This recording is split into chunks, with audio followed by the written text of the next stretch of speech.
Bien, Madame Alette, Monsieur Auger, Madame Balitou,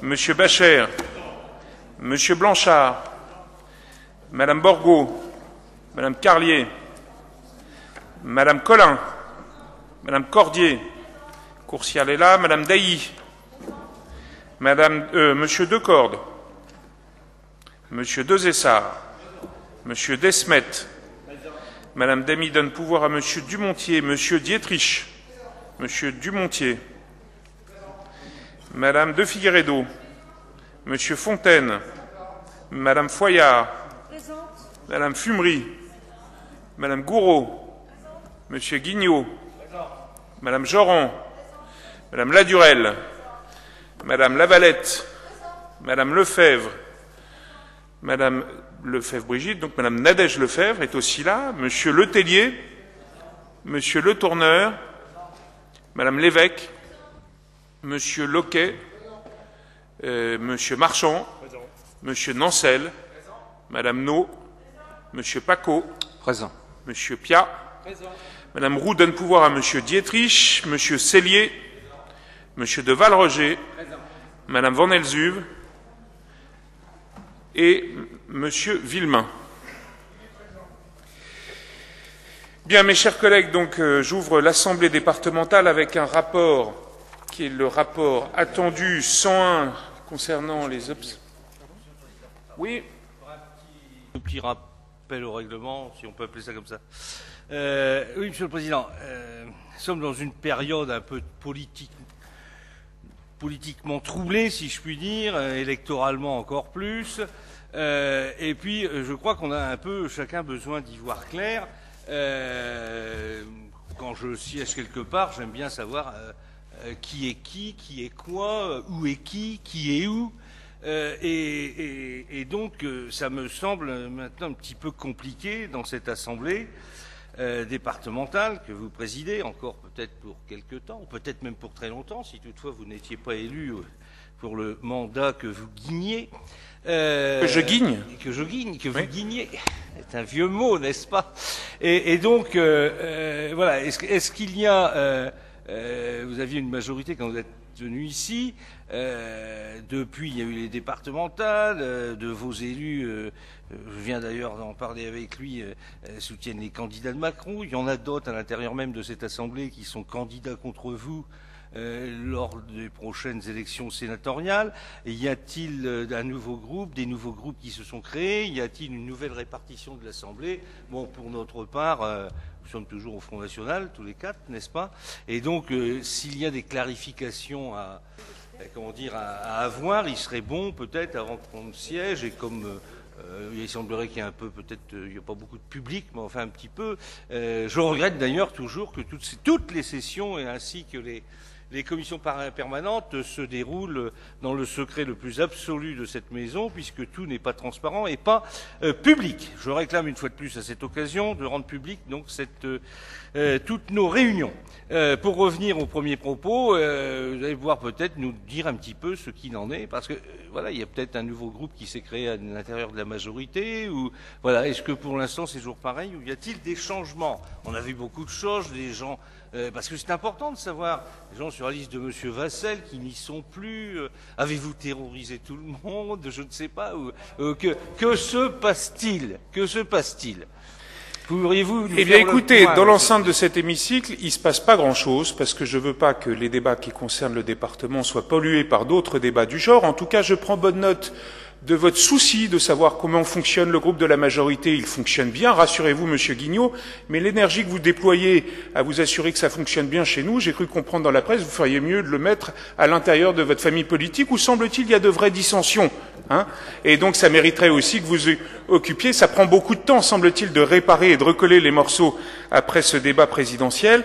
Et par conséquent, je vous suggère plutôt de commencer à faire le ménage devant chez vous plutôt que de vous occuper de ma porte, même si je suis très sensible au fait que vous preniez soin de la majorité départementale. C'est quelque part saluer son efficacité depuis 2 ans et demi.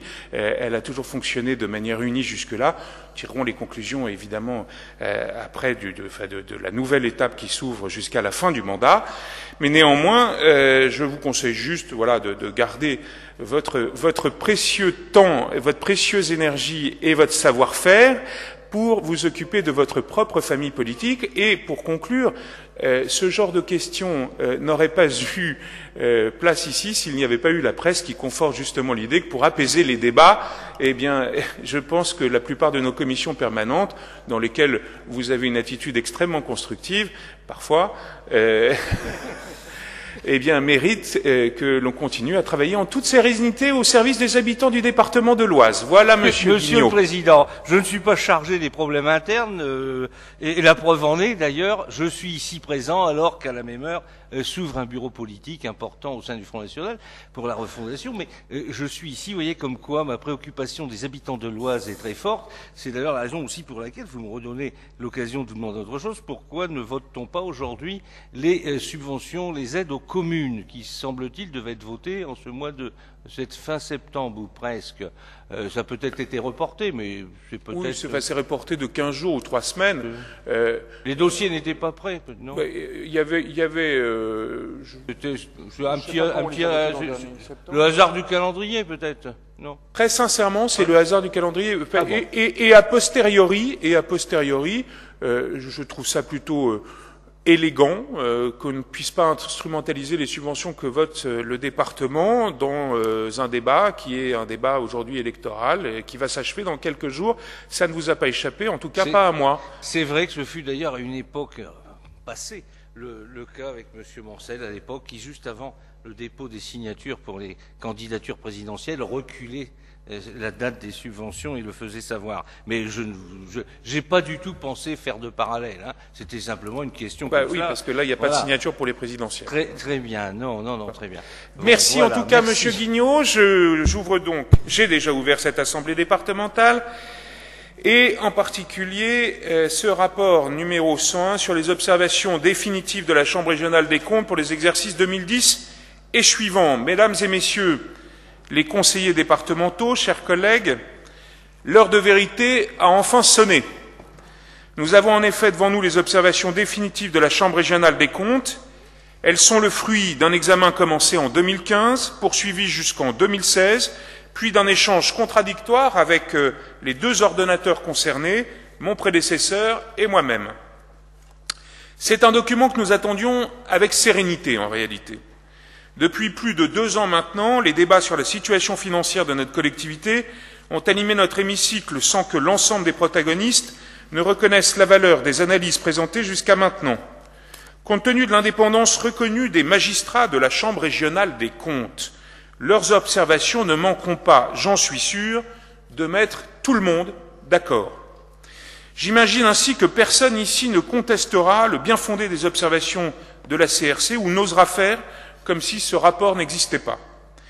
Je me garderai toutefois de donner à ces observations un sens qu'elles n'ont pas. Il s'agit d'une analyse de la situation financière de notre collectivité et rien d'autre. J'insiste sur ce point car il est fondamental. L'analyse comptable de la situation du Conseil départemental n'est qu'un outil pour nous permettre de mieux mettre en musique les politiques attendues par les Oisiens. Venons-en au rapport. Je vais, soyez rassurés, vous épargner la lecture analytique des 67 pages de ce document. Beaucoup de passages sont techniques et nécessitent simplement la prise en compte par nos services de recommandations pour une gestion optimisée des ressources. Allons donc à l'essentiel. La Chambre régionale des comptes, dans son résumé synthétique, constate que la situation financière du département, ouvrez les guillemets, a évolué défavorablement sur la période 2010-2015, ce qui se manifeste par une baisse significative de la capacité d'autofinancement et la dégradation de la capacité de désendettement qui atteignait 8,9 années en 2015. Fermez les guillemets. L'analyse des causes de cette dégradation est plus intéressante encore. Bien entendu, des facteurs extérieurs, au premier rang desquels la hausse continue des dépenses sociales, doivent être pris en compte, mais la CRC pointe d'autres causes à cette dégradation qui ne résulte pour l'occasion que des choix politiques de nos prédécesseurs. Oui, la CRC regrette une maîtrise insuffisante des charges de personnel. Pire, les magistrats déplorent que les observations antérieures de la Chambre visant à la maîtrise de la masse salariale n'ont pas été suivies d'effet. Le commentaire des magistrats est étayé puisqu'il relève que les charges de personnel étaient supérieures à la moyenne de la strate. L'analyse comparée nous permettra d'éviter des justifications maladroites, comme celle qui consisterait à mettre les recrutements depuis 2010 sur le dos de la décentralisation. Se laisser aller, à moins qu'il se soit agi d'une décision réfléchie, a naturellement fait de l'Oise un département plus fragile que la moyenne des départements de même taille. En 2015, l'autofinancement de notre collectivité était inférieur d'un tiers à la moyenne de la strate. Cette faiblesse avait déjà été relevée par l'agence Standard & Poor's, souvent citée par l'ancien ordonnateur, qui avait dégradé la note de l'Oise fin 2014. La situation en matière de ressources humaines était telle, au début de l'examen par la CRC, que les recommandations formulées s'apparentent à un remède de cheval qui serait insupportable pour les agents de notre collectivité. La masse salariale était telle en 2015 que la CRC propose à la fois une augmentation du temps de travail, bien au-delà des mesures prises pour modifier le régime des journées du président, une rénovation du régime indemnitaire, c'est-à-dire des règles de rémunération qui entraîneraient une baisse du pouvoir d'achat des agents de l'ordre de 3%, voire davantage. Nous refusons depuis 2 ans à réduire le pouvoir d'achat des agents associés par leur travail à l'effort de redressement de la collectivité. C'est pourquoi nous avons, comme vous le savez, privilégié d'autres pistes d'économie, d'ailleurs saluées par la Chambre régionale des comptes. La Chambre confirme ainsi qu'un changement de cap a été amorcé. Avant le vote du compte administratif de 2016, la Chambre indiquait ainsi que, ouvrez les guillemets, les données provisoires du compte de gestion établi fin mars mettent en évidence l'important effort de gestion qui aurait été effectué par le département en 2016. Les charges de gestion diminueraient de 19,1 millions d'euros par rapport à 2015, générant une capacité d'autofinancement nette près de 4 fois supérieure à celle de 2015. Fermez les guillemets. Un peu plus loin, les magistrats écrivent encore « La Chambre constate des progrès sensibles dans la gestion des ressources humaines depuis 2016 ». Tout aussi explicitement, la Chambre relève une baisse des dépenses de communication qui, je cite, « traduit la forte volonté de l'ordonnateur actuel de diminuer ce poste de dépenses ». Il faut dire que la baisse en question atteint 56% en 2 ans, excusez du peu. Tous ces constats, et j'aurais pu en citer d'autres, illustrent la réalité de l'important effort de redressement que nous avons engrangé.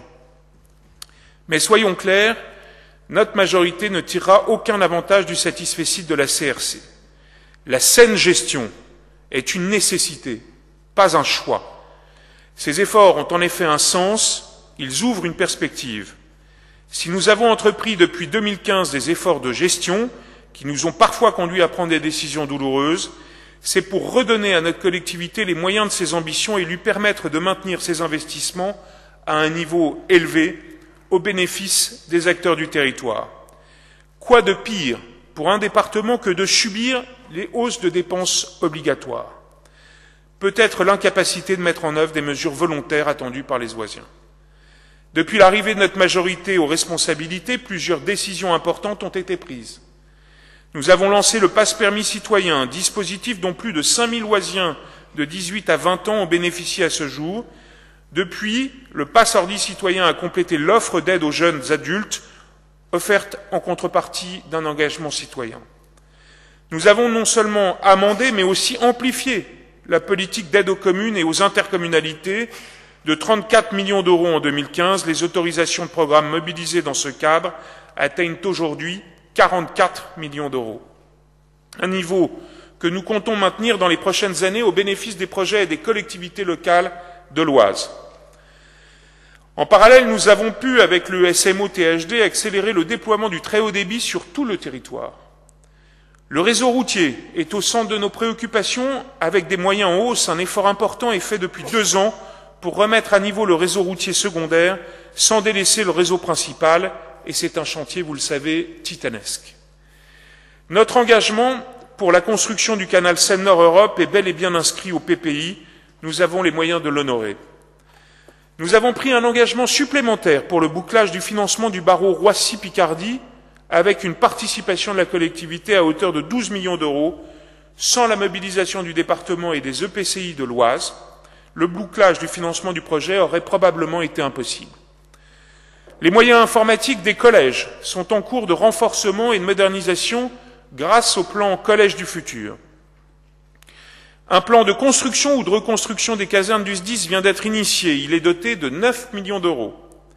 Et je n'ai cité ici que les mesures dont l'impact financier est évident.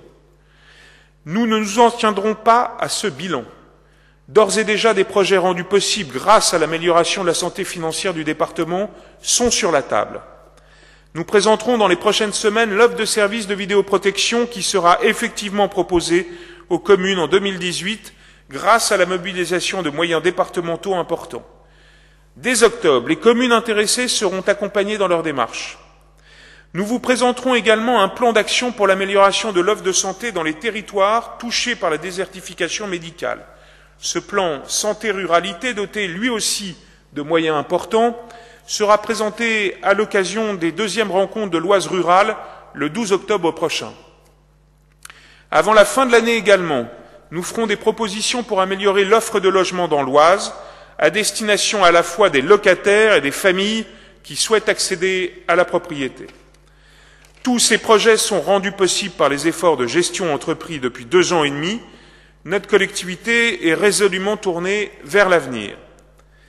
Nous comptons bien faire valoir les spécificités du conseil départemental, collectivité à la fois centrale et de proximité, qui seul peut entretenir, grâce à des élus ancrés dans leur territoire, des relations fructueuses avec les communes et les intercommunalités.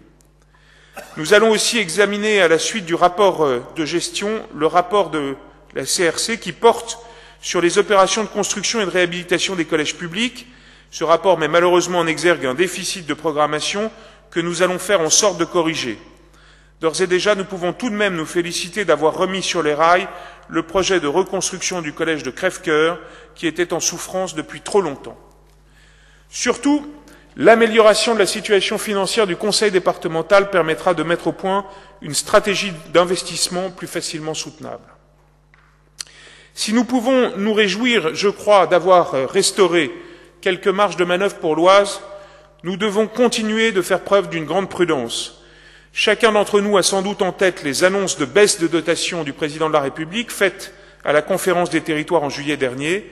Sans information précise sur la méthode, nous ne connaissons que l'objectif financier, réduire de 13 milliards d'euros les concours financiers de l'État aux collectivités. C'est une perspective sombre pour l'Oise. Le tableau serait encore pire si le gouvernement, pour la réalisation de cet objectif, pratiquait des coupes claires dans les budgets des collectivités, sans tenir compte des efforts de bonne gestion et de recherche de stabilité fiscale qui nous ont animés depuis 2 ans. Nous n'accepterons pas que les collectivités imprudentes soient traitées de la même manière que les collectivités responsables. Vous pouvez compter sur notre majorité pour défendre avec force les intérêts de l'Oise et des Oisiens face au gouvernement. Plus que jamais, nous construisons l'Oise de demain, ambitieuse et efficace. Je vous remercie.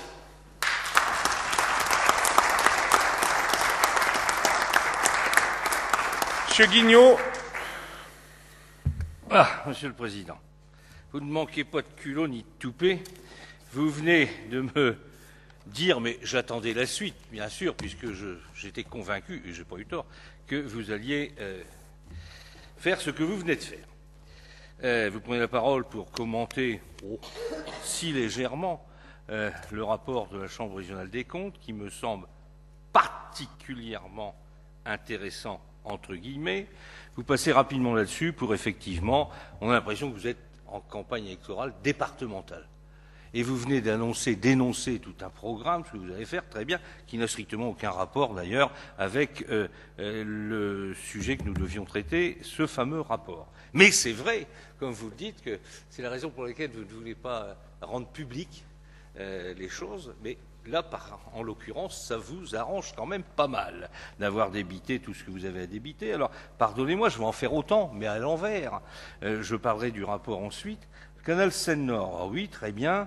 On sait très bien quelle est cette opération, cette manœuvre, là encore, la proximité de certaines échéances la semaine prochaine fait que ça arrange un certain nombre de gens d'en parler, alors que tout le monde sait ici que nous sommes dans la même situation. Nous avions représentant donc à cette réunion, cette dernière réunion médiatico-circus, si je puis dire, pour parler du canal Seine-Nord, alors que il y a quelque temps, les collectivités locales ne voulaient pas mettre un rond de plus dans l'affaire, sachant très bien que il y a un certain nombre de conditions pour que ce soit réalisé, un certain nombre de risques aussi, et comme vous connaissez certainement déjà d'avance la réponse de l'État et notamment du gouvernement, eh bien, vous ne prenez pas grand risque et M. Bertrand non plus.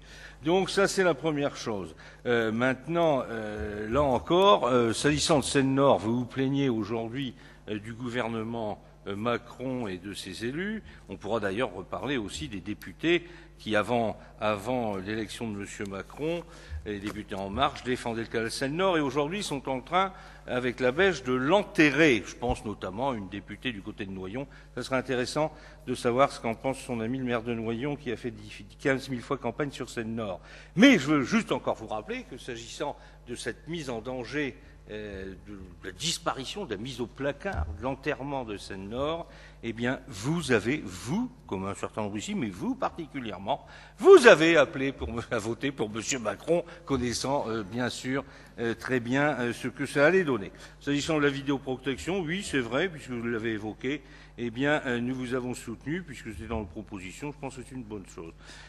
S'agissant de la ruralité, notamment, vous avez parlé des affaires de la santé, vous avez une petite opération de communication le 12 octobre, nous y serons, bien sûr, on va profiter de votre vecteur, si je puis dire, pour nous aussi voir un petit peu ce que vous allez dire, faire, et nous, on profitera de cela, bien sûr.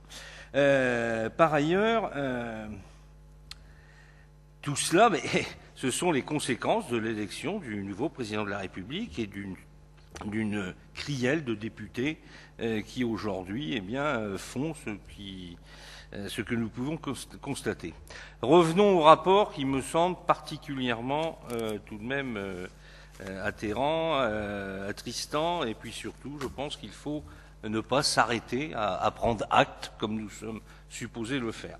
Je ne vais pas m'étendre sur la totalité du rapport, il y a des perles à toutes les pages ou pratiquement, j'évoquerai la page 13, la page 14, c'est concentré, la page 15, la page 16 et la page 30. Sur la page 13, bien sûr, on parle du cabinet, pratiquement 32 équivalents temps plein. Beaucoup de personnes, puisqu'aussi on retrouve des gens qui étaient dans les services, mais qui travaillaient, donc, semble-t-il, pour le cabinet. Donc, en plus. Vous parlez de la précédente gestion, hein. Oui, pas de vous. Je parle du rapport de la Cour des comptes. Oui. Je reviens au rapport de la Chambre régionale. Oui, non, mais enfin, mais bien, quand on l'annonce clairement, tout le monde comprend mieux. Soyons clairs. Voilà. Je parle de la majorité de M. Rome. Voilà. Il y en a quelques survivants ici. Ils vont peut-être pouvoir, d'ailleurs, nous donner des explications. Il n'y a pas de raison. Alors, à moins que, ce qui est possible, il n'était strictement au courant de rien. Donc, la page 15, là encore, l'affaire des, si je puis dire, entre guillemets, des chauffeurs, le pôle était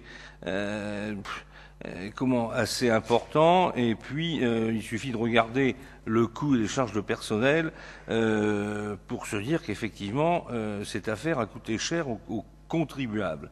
L'examen des cartes de carburant, c'est marqué noir sur blanc, ou plutôt noir sur orange, laisse apparaître de nombreux déplacements parisiens effectués. Bon, les finances départementales supportent ainsi certaines charges issues du cumul des mandats départementaux et parlementaires. Donc là aussi, c'est vrai que ça pose problème. Un petit peu plus bas, alors là par contre, là c'est carrément de la carambouille, là, c'est s'agissant de la vente de véhicules. Alors, je trouve que le rapport d'ailleurs n'est pas suffisamment précis. Alors, il n'y a pas de nom de données, mais ça serait quand même intéressant, puisque là, les faits sont extrêmement précis. L'ancien ordonnateur, je lis, a décidé de céder 2 véhicules du département à un garage à leur valeur nette comptable, alors que les cessions des véhicules légers, on le sait, sont habituellement vendus par le biais de vente aux enchères. On le sait, c'est pareil dans les autres collectivités. Là, il y a eu recours à un intermédiaire. C'est-à-dire, en gros, et pour faire court, on a vendu les véhicules à un garagiste qui lui-même les a revendus pratiquement le même prix, c'est-à-dire 80 € de bénéfice et 22 € pour la Renault Laguna. C'est noté noir sur blanc. Bon, Les garagistes, c'est pas des philanthropes. En général, quand ils achètent pour revendre, ils essaient de faire un peu de bénéfice, en tout cas un peu plus que 22 euros. Et c'est là où le bas blesse quand même particulièrement, puisque les acquéreurs finaux de ces deux véhicules sont l'ancien ordonnateur et un agent d'encadrement du département. C'est-à-dire que la combine a été la suivante. Comme on ne peut pas vendre directement, on vend à un garagiste qui lui-même revend à des gens qui ne pouvaient pas l'acheter directement, mais pour le même prix que ça vaut. C'est Max et les ferrailleurs, là, l'affaire. Hein, c'est un peu compliqué quand même. Hein. Donc heureusement qu'on démontait pas les moteurs, les machins dans le parc pour revendre les pièces détachées, mais on n'en est pas loin. Alors, dépenses de cabinet de communication. Mon Dieu. Entre 2013 et 2014, une inflation considérable, même avec 2012. Il y a eu pire, ça a été 2010. Les dépenses de cabinet, 524 000 euros, dont les frais de réception, 355 000. Bon, c'est vrai que, on l'a dit, on l'avait dit, ma foi, c'est aujourd'hui prouvé par ce rapport. Problème aussi quand même un petit peu, alors même on peut agir parfois par méconnaissance, par légèreté, mais vu le nombre d'employés ici, il devait y avoir notamment au cabinet, comment dirais-je, des spécialistes au niveau juridique, des spécialistes qui peuvent indiquer comment, par exemple, doit fonctionner une régie d'avance. Le livre journal retraçant la comptabilité de la régie n'a pu être produit à la Chambre. Voilà. Ça veut dire qu'il y avait une régie, les dépenses, les services, comme d'ailleurs pas de carnet de bord dans les véhicules, j'ai oublié de le dire tout à l'heure, de ce bel établissement. Je veux dire qu'évidemment, un peu plus compliqué pour retracer les déplacements qui n'auraient peut-être pas dû être faits avec l'argent du contribuable. Et puis bon, on va finir par la page 30. Là aussi, quand on l'a dit, je me suis fait, comment dirais-je, taclé par les élus du côté de Noyon, quand j'avais dit que, entre autres, parce que c'est sur mon carton. Oui, on n'y peut rien. Le graphique est là, page 30. L'endettement, voilà. L'endettement entre 2010 et 2015 a augmenté de 46%, une paille, et représentait en 2015 68% des produits de fonctionnement réel contre 51% pour la strate de même importance. En euros par habitant, l'encours était de 25% plus élevé et la capacité de désendettement s'est dégradée, passant de 4,9 ans, c'est-à-dire presque 5 ans, à presque 9 ans en 2015. Donc, effectivement, ce que nous avions dit, et là, ça n'est pas un cabinet qui était peut-être de vos connaissances, c'est la Chambre régionale des comptes. Bon, on peut ne pas mettre en doute, je pense, leurs observations qui sont, somme toute, particulièrement raisonnables. On en a connu d'autres, dans le commentaire. Maintenant, moi, ça pose un problème, parce que on va prendre acte. Bah oui, tiens, la belle affaire, on va prendre acte. Mais, Monsieur le Président, puisque, comme moi, même si vous n'êtes pas particulièrement étalé, vous avez fait campagne sur tout cela, comme nous d'ailleurs, puisque c'était moyen d'informer nos habitants, nos concitoyens de l'Oise, il peut y avoir des suites de données à cela quand même, puisque là, ce sont des faits irréfutables, et donc, allez-vous entériner, pour ne pas dire enterrer tout cela? Parce que c'est ça la question. Ou alors, vous critiquez à juste titre ce qui a été fait précédemment, ou alors vous ne dites rien, et il n'y a pas de suite, on peut le comprendre, mais voilà, vous le savez comme moi, vous avez quelqu'un à votre gauche, si je puis dire, à qui vous êtes en train de parler, qui peut peut-être nous renseigner, un magistrat dans cette maison, brillant, j'en suis convaincu. Alors, quelle suite comptez-vous donner? C'est ça la question. Quelle suite comptez-vous donner à ce rapport de la Chambre régionale des comptes? Est-ce que c'est un coup d'épée dans l'eau, un crachat en l'air, on tourne la page, c'est le grand pardon? À vous, Monsieur le Président, de nous le dire. Vous êtes encore président? Eh bien, je vous répondrai, Monsieur Guignot. La parole est à Madame Balitou. Merci, Monsieur le Président. Monsieur le Président, mes chers collègues, effectivement, nous sommes là ce matin pour examiner le rapport intéressant que notre Assemblée doit prendre acte aujourd'hui. Il s'agit d'une analyse et de bilan comptable qui éclaire pour l'essentiel des améliorations réglementaires et techniques qu'il serait utile à notre collectivité de mettre en œuvre. La loi et la réglementation doivent être respectées par tous, en premier lieu par les décideurs publics, ce en quoi la Chambre peut nous aider et nous conseiller pour corriger les entorses aux règles de bonne gestion. Effectivement, des choses ont été relevées et il s'agit de voir des pistes d'amélioration dans le futur. Pour autant, au-delà de la stricte technique budgétaire, certaines recommandations du rapport méritent d'être discutées à l'aune de la réalité humaine et sociale de notre département, en veillant à ce que chacun reste dans le rôle qui est le sien. En effet, les magistrats apprécient pour leur part la sincérité des comptes, l'équilibre financier et l'économie des moyens mis en œuvre et leur efficacité. Quant aux élus que nous sommes, ils décident des politiques publiques qu'il est pertinent de soutenir en fonction des besoins et des défis de notre territoire et de sa population. Et je dirais bien que c'est là l'essentiel pour moi, les besoins de nos territoires et de notre population. Après les petites bricoles qu'on peut relever de ci, de là, ça reste marginal, on va dire. Cette précision faite, permettez-moi de vous livrer une appréciation globale et synthétique sur les éléments dont nous devons débattre. Tout d'abord, le rapport confirme à sa manière l'impact négatif sur nos finances, des politiques nationales et du contexte qu'elles génèrent. Politique que nous n'avons cessé de dénoncer.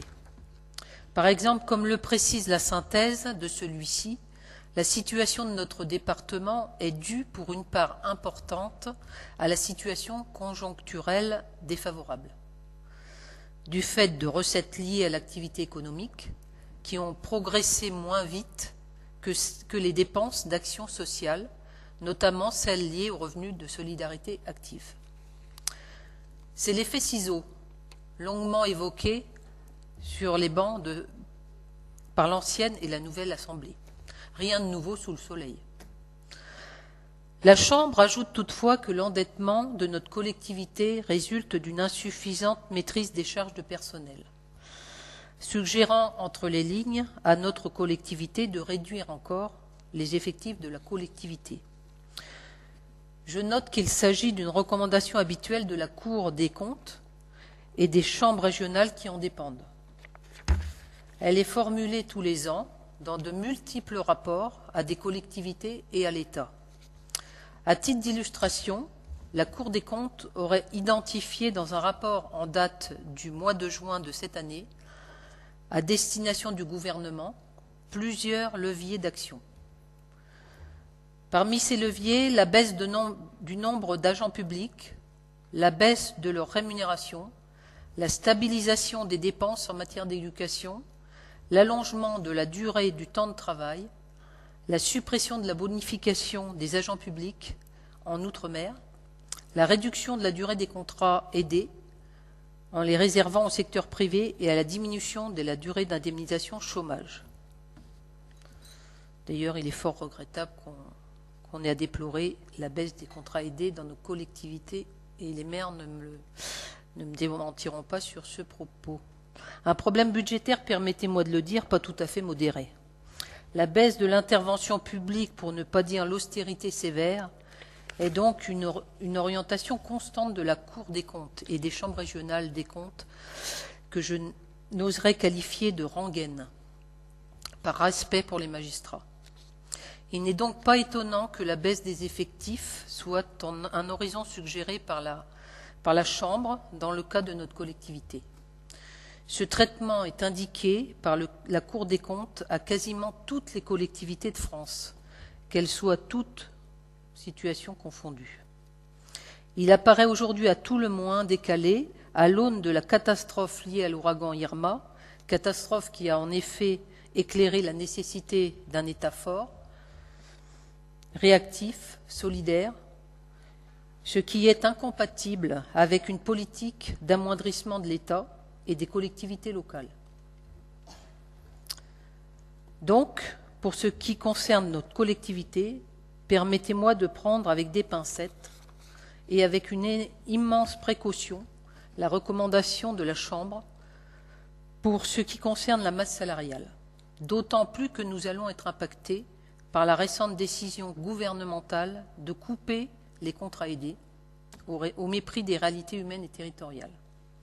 Je regrette à cet égard que la Chambre ne travaille pas de concert avec cette autre institution qu'est l'INSEE, ce qui aurait pour effet de croiser les recommandations de cette dernière avec des données précises sur la composition des familles, les niveaux de revenus, les écarts de richesse, le niveau de qualification, etc.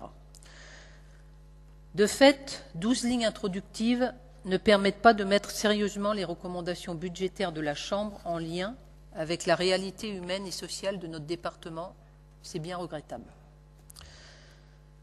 Si les magistrats pouvaient coopérer étroitement avec les agents de l'INSEE, nous aurions une vision plus équilibrée de nos perspectives et de l'utilité des politiques menées.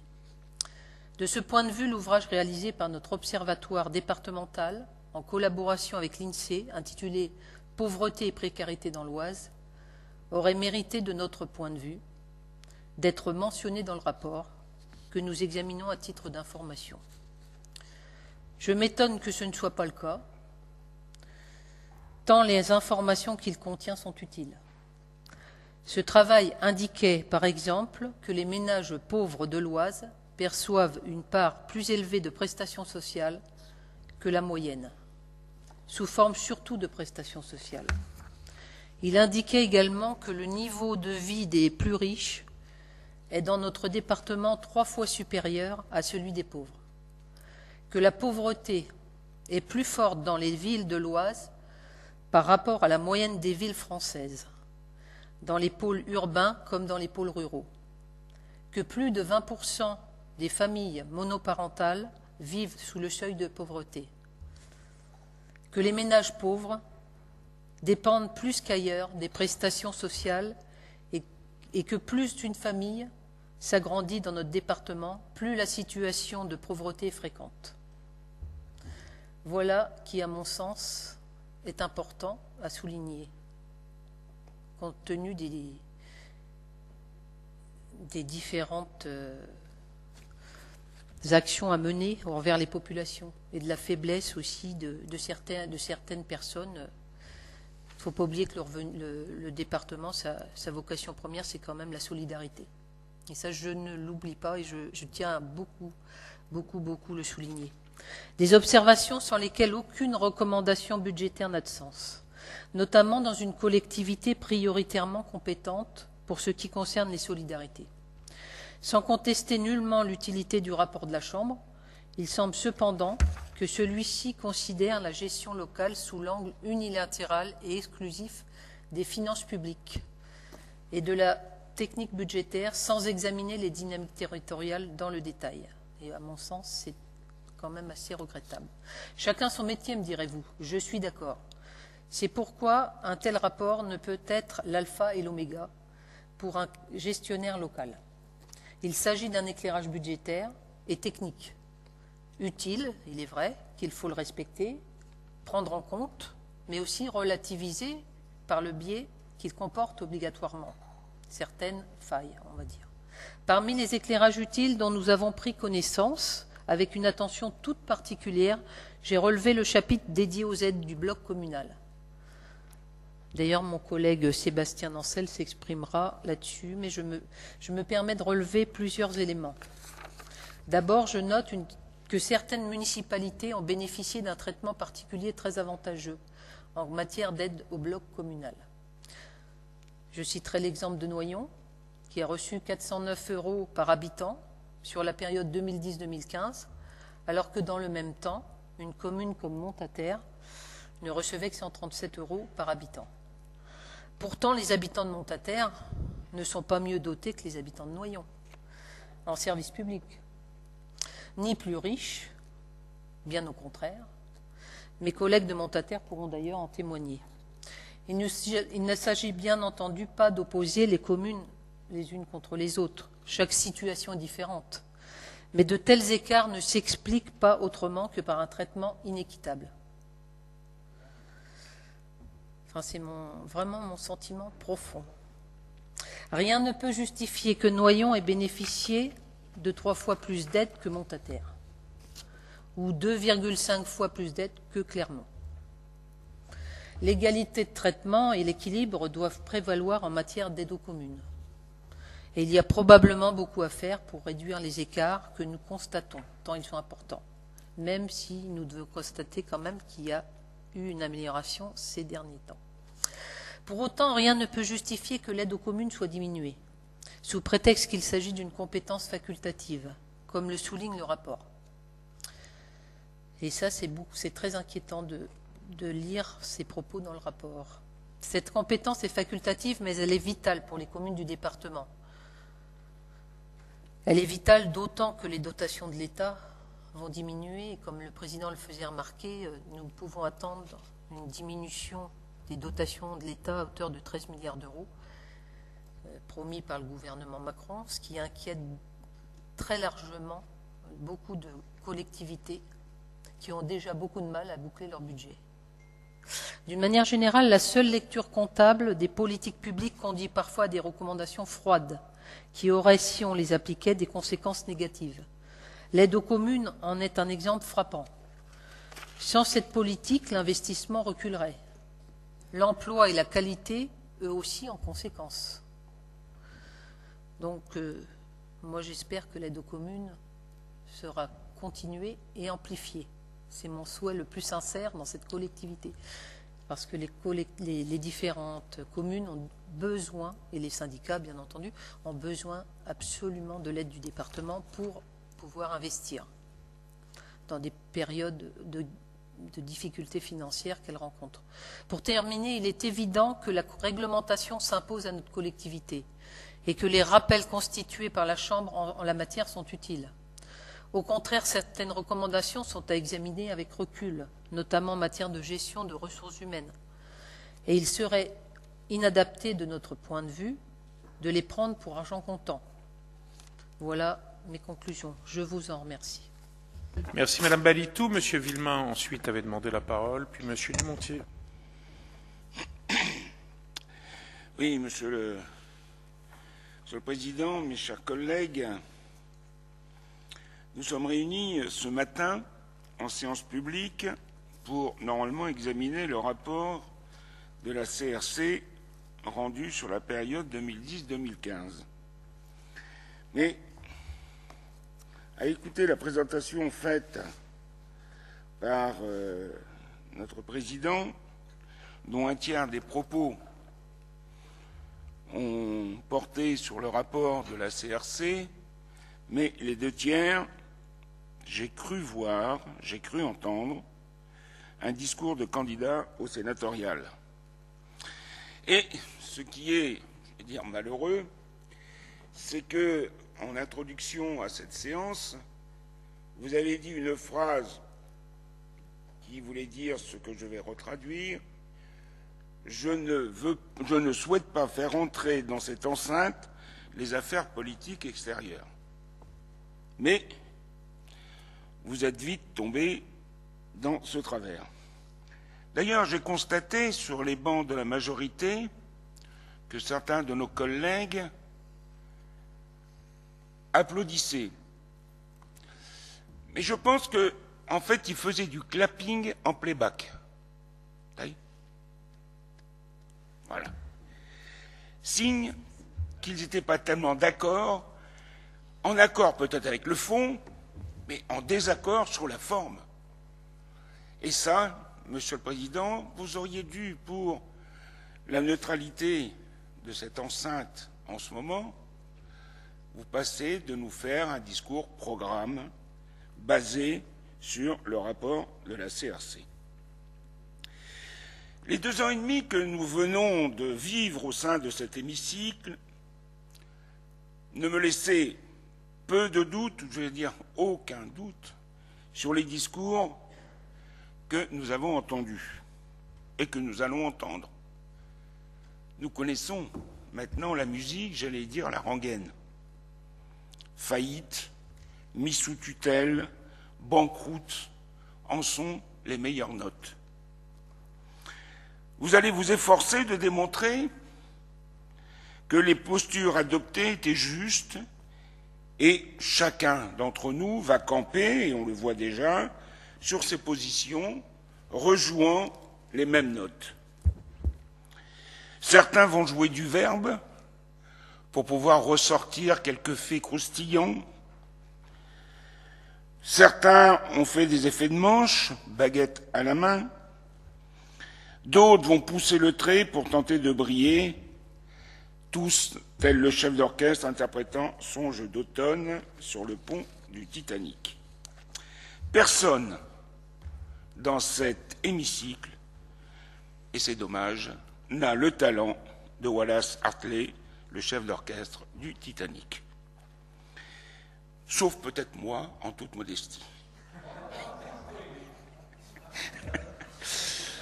Les mauvais musiciens qui jouent dans cette enceinte, en prenant des postures politiciennes, desservent l'intérêt général, ne grandissent pas nos fonctions respectives et renvoient une image totalement dépassée à nos concitoyens. J'aurais souhaité que ces débats s'inscrivent dans des échanges constructifs, clairvoyants et objectifs. Mais je m'aperçois que c'était un vœu pieux. Pourtant, je crois encore à l'intelligence partagée et collective de cet hémicycle. Revenons à l'objet de cette séance, celui du rapport de la Chambre régionale des comptes. Je note dans le rapport des commentaires sur l'augmentation importante des investissements et de l'emprunt. Un retour en arrière s'impose. En politique, je considère qu'il y a deux sortes de chefs d'orchestre à la tête des collectivités. Ceux qui ont la partition dans la tête et ceux qui ont la tête dans la partition. Nous avions une partition visionnaire du département, parfaitement écrite, et les résultats positifs dont chacun mesure aujourd'hui la portée attestent de la justesse de celle-ci. J'ai bien conscience que la musique adoucit les mœurs, elle peut même apaiser les plus vaillants soldats. Lorsque vous avez été élu pour présider cette assemblée, vous avez sorti le grand orchestre et vous nous avez seriné le grand air.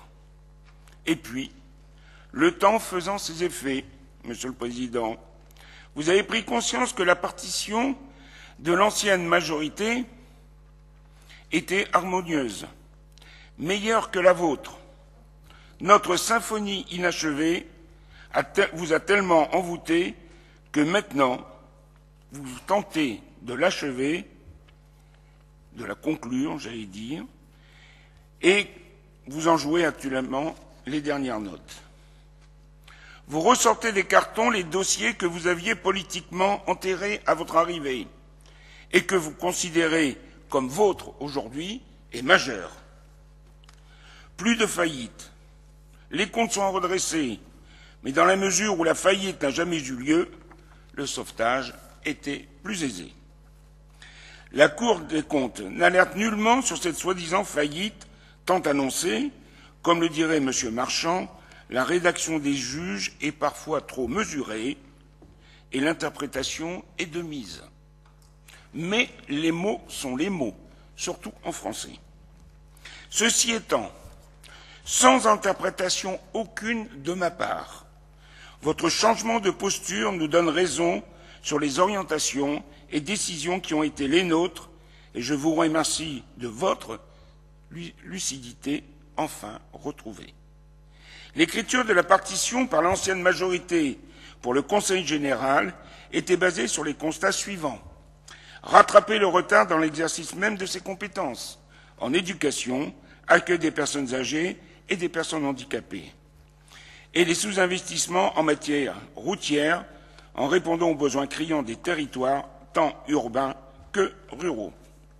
Je regrette que les juges de la Cour des comptes ne mettent pas en avant les impacts positifs qui n'ont pas manqué d'être constatés suite à nos décisions. Mais c'est vrai, en ce moment, je n'ai pour lecture que des rapports de la Chambre régionale des comptes, et je trouve que par moments, ils sont un peu hors sol, pour ne pas dire hors réalité. Le rapport, vous voyez, je suis prudent parce que comme j'en ai encore au chaud, je ne voudrais pas les choquer. Le rapport sur les collèges atteste du travail important qui a été conduit, les collègues de gauche attestent du travail important accompli qui a été conduit pour maintenir ces équipements dans un parfait état d'entretien et de service. Notre partition a été écrite non pas pour être exécutée par un soliste, mais elle a été destinée à un groupe d'interprètes, acteurs locaux, habitants, partenaires économiques et bien d'autres, avec pour finalité le développement de notre département. Alors, vous pourriez me rétorquer que nous avons écrit une participation générale et que nous aurions pu nous contenter d'une partition de poche. Eh bien non, Monsieur le Président. Nous n'avions pas l'intention de proposer aux habitants de ce département des investissements au rabais. Nous avons hiérarchisé les priorités d'investissement dans un souci d'attractivité et de développement économique. Il convenait de cibler les politiques publiques porteuses pour chaque territoire et de bien insister sur la transition énergétique et le développement du très haut débit. Ensuite, il convenait de maintenir un certain niveau d'équipement dans les territoires, facteur crucial de soutien à l'économie locale, condition pour la pérennisation des emplois et de l'appareil productif. Et nous avons mieux associé la sphère publique et la sphère privée dans des choix d'investissement qui ont une large portée au plan économique. C'est ainsi que la déviation de Troissereux, longtemps entravée, plus de 40 ans, a pu trouver une issue.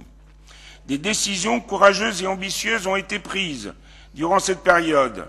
C'est ainsi que de nombreuses structures d'accueil médicalisées ont été construites ou ont fait l'objet d'extensions pour répondre à la détresse des familles qui n'avaient pas de lieu adapté dans notre département pour accueillir leurs proches, et ceci depuis de très nombreuses années.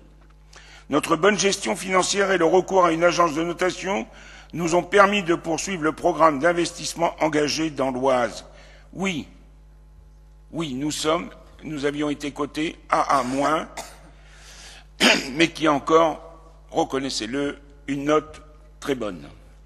J'évoquerai le dossier du très haut débit, cité en exemple par l'ensemble des acteurs du numérique, et personne ici ne peut me contredire, et encore moins M. Bachere.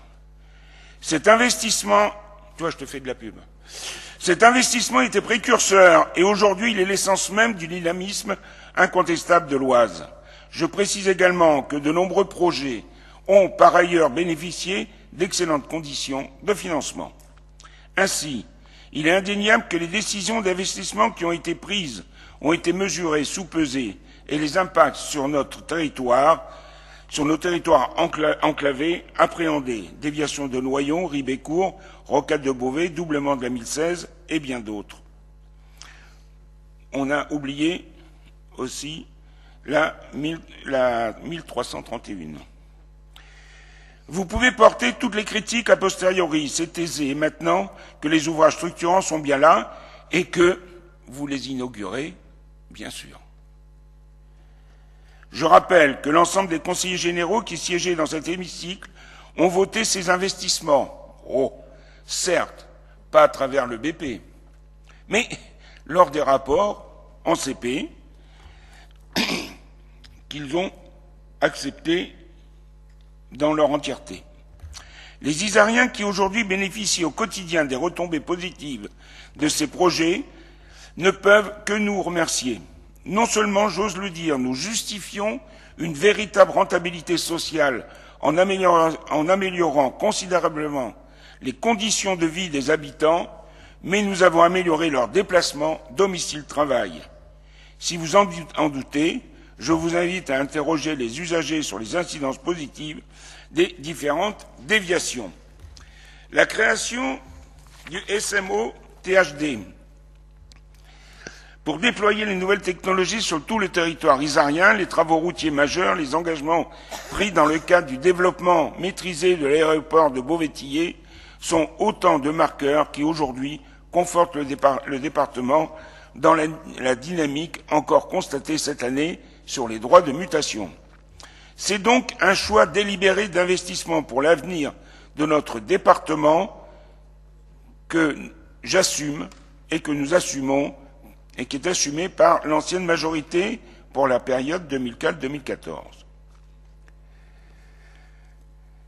Pour pouvoir récolter ce que vous faites en ce moment, il a fallu semer auparavant ce que nous avons fait.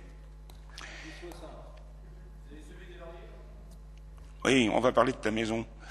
Pas la tienne, Jérôme. Du reste, sur les autres points soulevés par la Chambre reconnaît que la majorité départementale de l'époque a appuyé son pilotage financier sur des outils solides, que sont le développement d'une véritable prospective financière et la mise en œuvre de programmes pluriannuels d'investissement.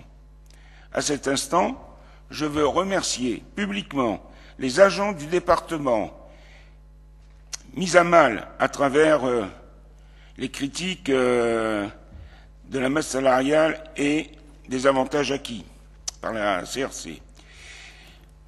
Donc je voudrais remercier les agents du département qui ont œuvré, chacun à leur niveau, à la réalisation de ces projets, avec une attention particulière en direction de ceux qui composent la commande publique. Personne ne le souligne, mais pas une observation ne figure relative au marché passé, alors qu'ils étaient extrêmement nombreux. J'attends d'ici les cris d'orfraie si des dysfonctionnements avaient été constatés. L'aide aux communes était un outil politique qui ne servait pas que les amis. La Chambre souligne le dispositif d'aide aux communes et l'analyse favorablement. Je remarque simplement que le graphique publié concernant les aides attribuées aux communes de plus de 10 000 habitants aurait dû, en toute objectivité, intégrer les dossiers intercommunaux. Effectivement, de gros dossiers portés par les agglomérations ou les communautés de communes financés par le département ont été implantés sur des villes de plus de 10 000 habitants. C'est donc un graphique par intercommunalité qu'il aurait fallu porter à connaissance. Un point important en matière d'emprunt. La Chambre souligne la capacité de désendettement en année et estime que l'endettement a fortement progressé, c'est exact. Cependant, Monsieur Courtial, Monsieur le Président, pouvez-vous m'expliquer l'écart entre fin 2014 et fin 2015 et le passage de 7 ans à 8 ans, 9, soit 1 an, 9, alors que nous, ça a augmenté que de 2,1 en plusieurs années. Je vais vous apporter la réponse. En 2015, vous avez emprunté 90 millions et fait une provision de 45, me semble-t-il, pour amoindrir la CAFNet et pour retrouver cet argent plus tard. La Chambre vous interpelle sur ce point, mais peut-être serez-vous plus enclin à répondre à ces interrogations, celles de la Chambre, qu'aux miennes. La Chambre souligne les efforts importants à opérer dans la gestion des ressources humaines. Je ne reviendrai pas sur ce qu'a dit notre collègue Hélène Balitou. Elle a tout à fait raison. Sur directive nationale, chaque contrôle des chambres régionales des comptes pointe du doigt le temps de travail des agents, leur rémunération, leur régime indemnitaire, leurs primes versées depuis des décennies dont on ne retrouve pas les dévaluations. Bref, à lire tous ces rapports, je m'aperçois que celui du département est une copie conforme avec tous les autres rapports rendus dans nos collectivités territoriales. Je note par ailleurs que la Chambre observe sur les effectifs du département, je cite, « La stratégie de diminution de l'effectif départemental est pour le moment fondée sur une logique qui ne pourra être reproduite sur le long terme. » En effet, vous n'avez eu de cesse de nous tympaniser à l'aide de la grosse caisse et du clairon en nous indiquant que vous avez effectué une baisse significative des effectifs, tout en nous accusant d'avoir augmenté la masse salariale de manière démesurée. Je constate que vous n'êtes pas en reste puisque vous avez augmenté le nombre de titulaires de 20 postes en 9 mois. À ce rythme, vous allez défier tous les pronostics et battre, bien sûr, tous les records. Pourriez-vous nous communiquer le nombre des équivalents temps plein actuellement en poste et leur progression depuis votre arrivée? Ceci étant dit, je mesure la portée des remarques de la Chambre régionale des comptes en direction des agents de ce département. Je peux comprendre et je comprends leurs émotions et leurs inquiétudes générées. Les missions qui sont les leurs sont éminemment importantes et participent au bien vivre ensemble tout en maintenant des services de proximité sur nos territoires en direction des Isariens. J'appelle à la plus grande vigilance lors de l'élaboration du nouveau régime indemnitaire afin que les agents maintiennent leur niveau de revenus. Pour conclure, on dit que la critique est aisée. Parfois, on aimerait dire « et si la critique se taisait ?» Oui, mes chers collègues, j'invite les revanchards, les détracteurs, les démagos à analyser objectivement ce rapport et à faire aussi bien lorsqu'ils ont l'opportunité d'être des élus locaux municipaux. Ici, dans cette enceinte, j'entends des reproches parfois qui me prêtent à sourire. Faut-il rappeler à certains la dette de leur commune, les errements mentionnés par la Chambre régionale des comptes sur la gestion de leur commune? Je vous le redis, la critique est facile, d'autant que vous n'avez pas été observé plus de 9 mois. Les conseils départementaux sont soumis à cet exercice tous les 5 ans. Je vais donc vous donner rendez-vous en 2020 et nous pourrons ainsi évaluer vos méthodes de gestion et vos pratiques. Dans l'intervalle, je vous laisse apprécier cette citation d'un homme politique. Mais non, riez pas, Monsieur le Président, c'est pas Victor Hugo. C'est d'autres que moi qui citent Victor Hugo. Homme politique que vous appréciez, tous dans la majorité, je veux parler de Jacques Chirac. Prenons garde que notre esprit critique ne se transforme en esprit de dénigrement systématique. Mes chers collègues de la majorité, à vous de méditer. Je vous remercie. Merci Monsieur Villemain, Monsieur Dumontier pour une dernière prise de parole avant que je prenne là. Et je vous propose de faire une discussion rapide ensuite. Beaucoup de choses ont déjà été dites, mais Monsieur Dumontier, je répondrai et je vous laisserai la parole, Monsieur Noncel. Merci Monsieur le Ministre, Mesdames et Messieurs les conseillers départementaux, mes chers collègues. La loi française ne reconnaît pas le principe de la double peine. Selon la locution latine, non bis in idem, nul ne peut être poursuivi à raison des mêmes faits.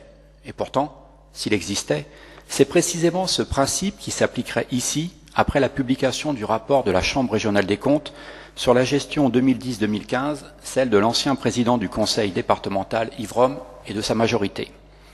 Aussi lourde que fut la défaite politique de 2015, aussi implacable est le réquisitoire financier dressé par les magistrats de la juridiction financière en 2017.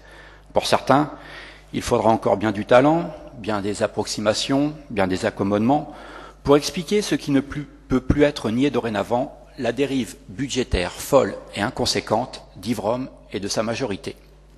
Voilà un rapport écrit par des magistrats indépendants et inamovibles qui vient aujourd'hui valider les conclusions du rapport écrit à l'époque par le trésorier payeur départemental qui validait déjà les conclusions du rapport écrit en son temps par un cabinet d'audit indépendant, Fichtre.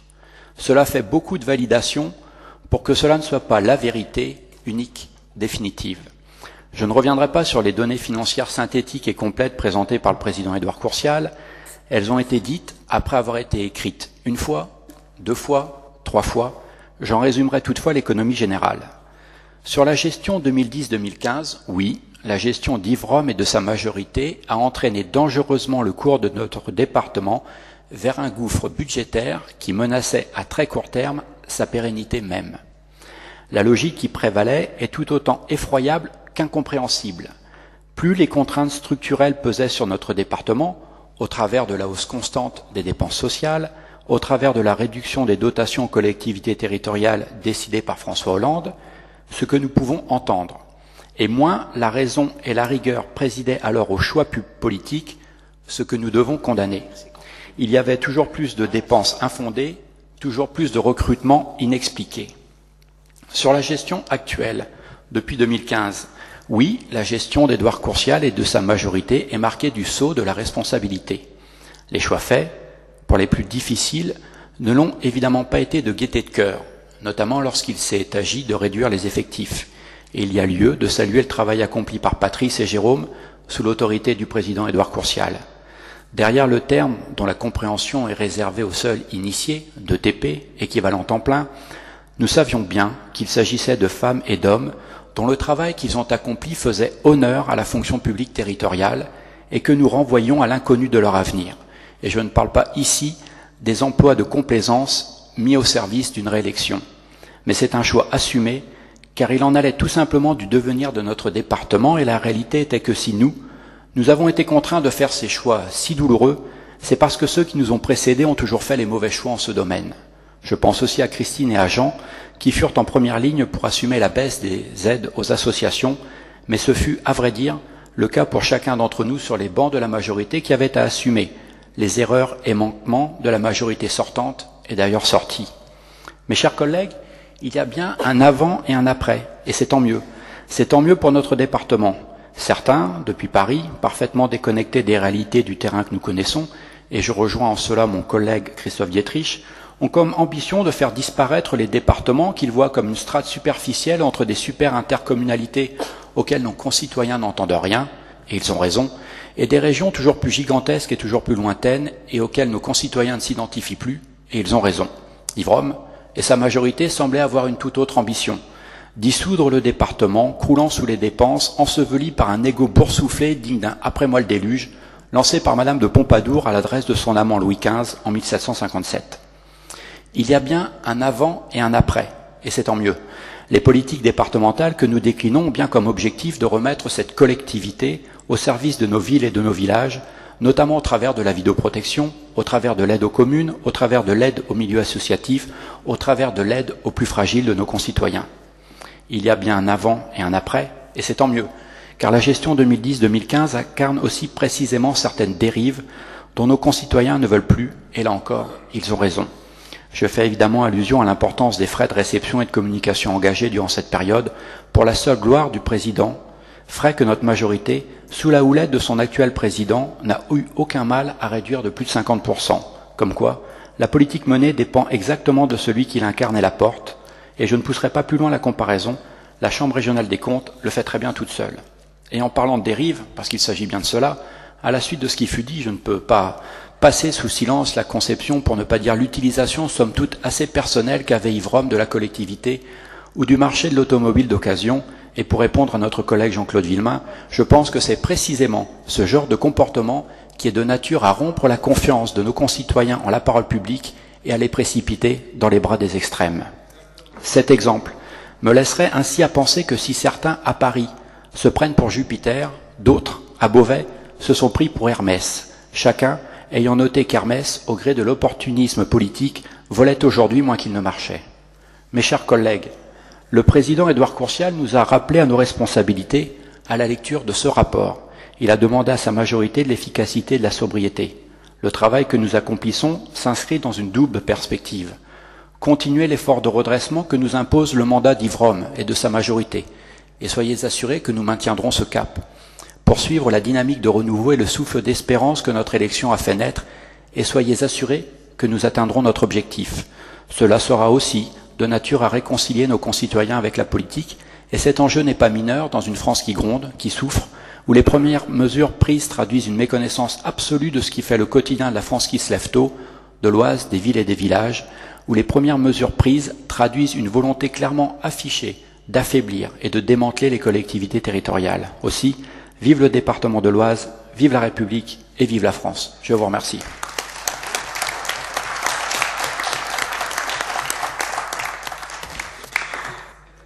Ces applaudissements résument le mot que je voulais avoir pour vous, Monsieur Dumontier, en vous remerciant pour la sincérité et la qualité de votre propos. Je voudrais juste répondre très rapidement aux différents orateurs, à commencer par Monsieur Guignot, qui a évoqué un certain nombre de sujets. Évidemment, le canal Seine-Nord, il est toujours très attentif, et d'ailleurs, je salue sa bienveillante attention sur le sujet. Mais vous avez plus spécifiquement évoqué, s'agissant de ce rapport, les suites juridiques que l'on pourrait donner, en particulier à l'affaire de vente automobile que vous avez évoqué et qui est relaté assez précisément dans le rapport de la Chambre régionale des comptes. Je reviendrai vers vous parce que, me semble-t-il, la Chambre régionale des comptes a eu une capacité à initier les poursuites au titre de l'article 40.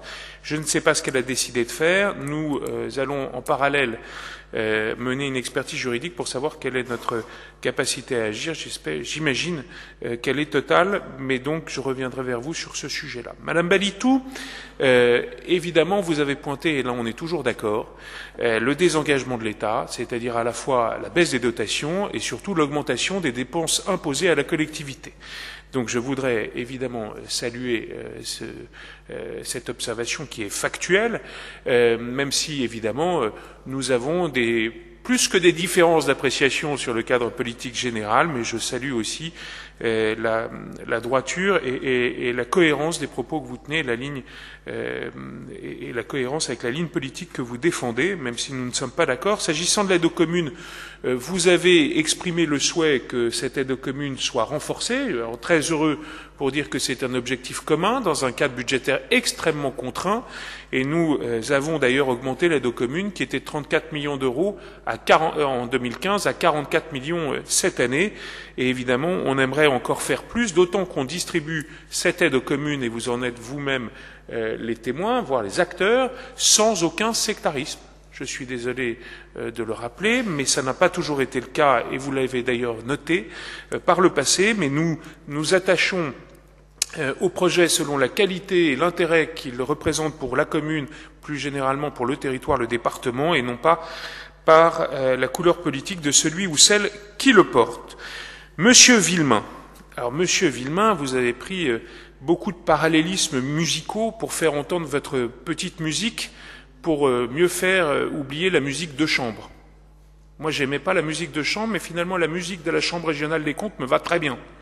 Parce que, en réalité, cette musique, elle vient juste graver dans le marbre et de manière irréfutable tout ce que nous tenons comme propos sans emportement, avec mesure, dans l'enceinte de cet hémicycle, à la fois sur la situation que nous avons trouvée, héritée d'exercices observés 2010-2015, mais aussi sur les efforts que nous faisons. Donc, évidemment, dans ce cadre-là, je salue le talent qui a été le vôtre de vous dépatouiller au milieu de ce qui est maintenant gravé dans le marbre du rapport de la Chambre régionale des comptes, et vous n'avez plus affaire à soi-disant des cabinets d'audit indépendants qui n'auraient pas été objectifs. Alors, dans le cadre de cet exercice difficile, vous auriez pu vous féliciter que seulement un tiers de mon propos se porte sur le rapport de la Chambre régionale des comptes, selon vous, et 2 tiers sur ce que vous prétendez être un programme de conduite. Moi, je ne fais qu'évoquer les affaires du département, purement et simplement, et je remets en perspective, parce que ça c'est votre antienne, de dire que si la situation s'améliore financièrement, c'est parce que nous ne faisons rien. Alors vous ne pouvez pas à la fois me dire qu'on ne fait rien et me reprocher d'évoquer à la fois ce que nous avons mis en œuvre avec ma majorité et ce que nous allons continuer à mettre en œuvre. Donc je trouve que c'est assez paradoxal. Alors vous avez évoqué quelques sujets spécifiques aussi, comme l'augmentation de la dette. Mais enfin, il faut arrêter de lever la balle pour qu'on vous la smatche comme ça de l'autre bout de l'hémicycle, parce que l'augmentation de la dette en 2015, je voudrais juste rappeler qu'on a réincorporé le coût global de la déviation de Troissereux, et accessoirement d'ailleurs, vous dites que c'est une excellente condition de financement, des excellentes conditions de financement néanmoins à 7 millions par an pendant 23 ans. Et puis si on a augmenté aussi l'emprunt en 2015, et j'allais dire aussi, mais surtout, c'est qu'on a récupéré un budget insincère sur lequel je vous renvoie à la décision modificative numéro 1, où je vous rappelle qu'avait été sous-budgété tout un tas de dépenses, et en particulier les 7 millions d'euros sur le coût du personnel, qu'il a fallu rebudgéter et qui nous ont amené à recourir davantage à l'emprunt. Là-dessus, s'agissant du personnel, vous évoquez 20 titulaires en plus. 20 titulaires en plus, oui, parce que, comme Madame Balitou est très sensible aussi aux problématiques humaines et sociales dans cette collectivité, nous le sommes tout autant, parce que tout ce que nous avons fait, nous avons pu le faire avec les agents, cette entreprise de redressement, et la moindre des choses était de respecter la parole qui leur avait été donnée depuis trop longtemps sur des contrats qui ont été sans cesse renouvelés, et nous avons considéré en particulier qu'au CDEF, il était important de mettre fin à ces renouvellements angoissants, et donc procéder aux titularisations. Et d'ailleurs, j'en profite aussi pour informer l'Assemblée de l'arrivée, je vais lui demander de se lever, d'Yves Landier, qui est notre nouveau DRH et qui remplace Denise Fouliard, qui a fait valoir ses droits à la retraite. Voilà, mes chers collègues, les quelques réponses rapides que je voulais avoir avant de laisser la parole à Monsieur Nancel rapidement, si vous en êtes d'accord, parce que nous avons une commission permanente qui suit au programme chargé. Nous aurions été déçus, Monsieur Blanchard, que vous ne preniez pas la parole, alors que c'est votre dernière assemblée départementale. Monsieur Nancel.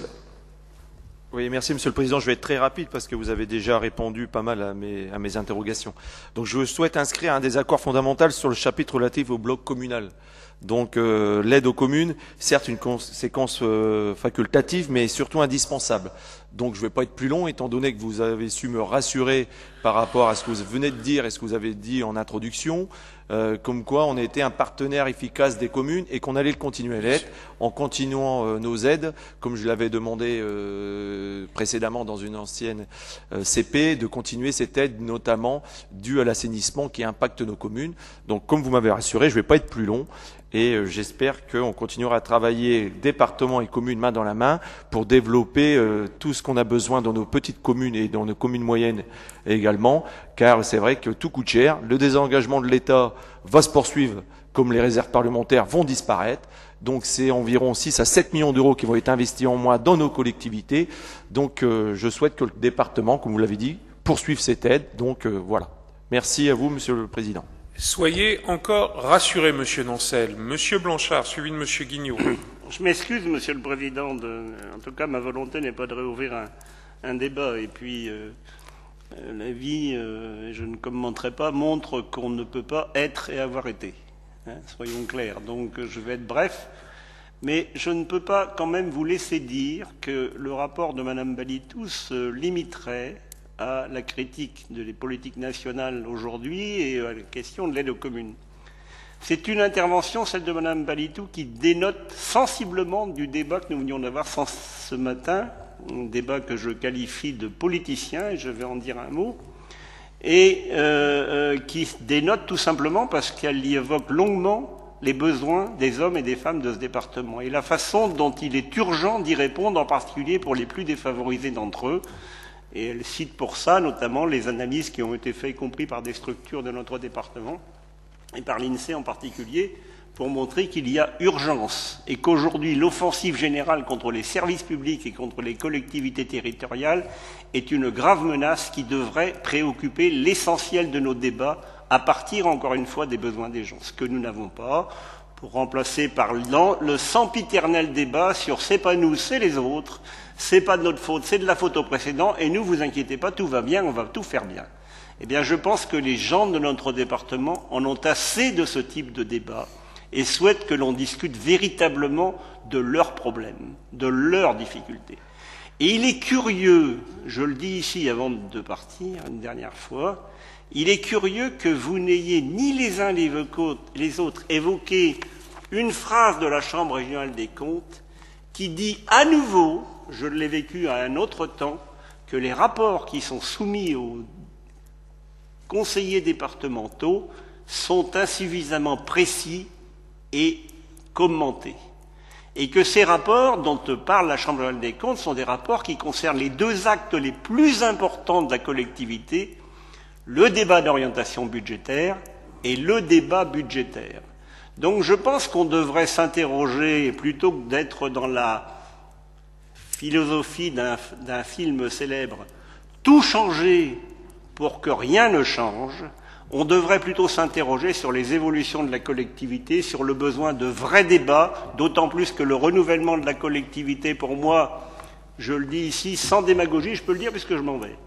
Le débat aujourd'hui dans la collectivité devrait être beaucoup plus approfondi parce qu'il fait appel à une collectivité beaucoup plus équilibrée, notamment en ce qui concerne la parité homme-femme.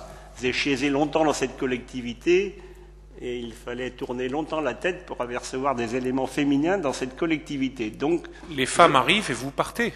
Oui, ben oui, ça c'est un paradoxe de mon histoire personnelle, mais bon, n'en disons pas plus. Donc voilà, je trouve que le débat mériterait sans doute, de ce point de vue-là, d'être pris en compte et d'aller chercher les réponses collectivement ensemble, au-delà de nos sensibilités qui ne sont pas les mêmes, mais sur la vraie réponse qu'il est urgent d'apporter aux besoins des hommes et des femmes de ce département et au territoire tel qu'il est aujourd'hui, dans la situation que nous traversons aujourd'hui, dans les menaces qui pèsent, et je termine par là, y compris, vous le savez, puisque ça a été évoqué, sur l'avenir même de cette collectivité. Et pour ma part, je considère que les collectivités aujourd'hui sont un aspect essentiel du service public et des services que nous devons à nos concitoyens. Merci Monsieur Blanchard. Monsieur Guignot. Oui, juste 2 mots.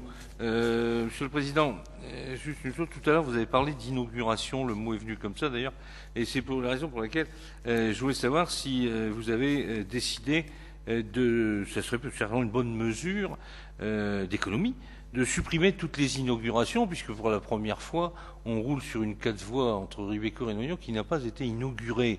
Mais c'est certainement un hasard. C'est la première fois que ça arrive. Alors, était-ce parce que ça gênait les photos, gênait peut-être, ou je ne sais pas. Enfin bon, toujours est-il qu'il n'y a pas eu d'inauguration.